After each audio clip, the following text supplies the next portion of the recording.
premier constat dès que je suis arrivé ici en 2021, c'est qu'au niveau de l'équipe, il y avait seulement une femme. Notre constat était toujours qu'il y a toujours des femmes qui sont à la recherche de l'emploi, qui sont à la recherche des stages. Nous, on n'a pas directement eu des emplois à leur donner, mais au moins on a pu créer des opportunités, notamment en les offrant certains stages qui vous permettent de vous professionnaliser. J'avais vu une offre d'emploi pour un poste de stagiaire à laquelle j'avais postulé, qui m'a permis d'être recrutée en tant que stagiaire. J'avais passé au départ une phase de stage de 6 mois, en janvier 2022. Et ensuite, j'ai continué à appuyer le bureau durant d'autres 6 mois.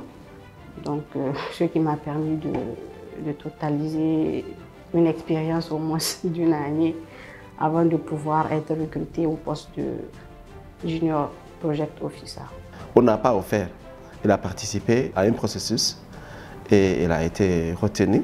Et maintenant, là où on en est, avec plus d'une année qu'on travaille avec elle comme chargée de projet junior, nous voyons qu'elle avance. Au DICAF, j'avoue qu'être stagiaire et être employé, il n'y a aucune différence. Parce que même durant mon stage, j'ai eu à représenter le DICAF. Je pense que je suis rentrée directement dans le monde de l'emploi. Je ne me suis pas du tout sentie en tant que stagiaire. J'étais directement impliquée dans la programmation des activités et dans la planification au plan stratégique et en même temps au plan opérationnel. Surtout avec l'équipe qui est assez dynamique, qui est toujours là pour m'appuyer.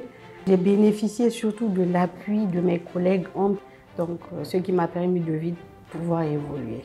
Elle n'est pas à main d'œuvre. Elle a la tête pour penser avec nous, parce que DICAF est aussi une organisation de connaissances.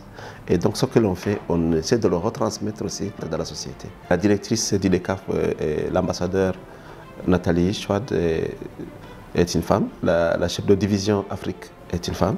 Notre coordonnatrice régionale est une femme. Au niveau de notre équipe aussi, nous avons un chef de projet qui est femme. Donc, niveau responsabilité, au niveau du DICAF, à environ 60%, l'organisation DICAF qui est composée de plus de 250 employés, à peu près 150 sont des femmes. Franchement, moi, de mon côté, je suis satisfait du travail qu'elle fait. Dans tout son processus, elle est là. Le DICAF met en avant la sécurité de ses employés, ce qui fait que les problèmes liés au harcèlement dans le cadre professionnel, aux violations des droits de la femme ne sont pas assez récurrents.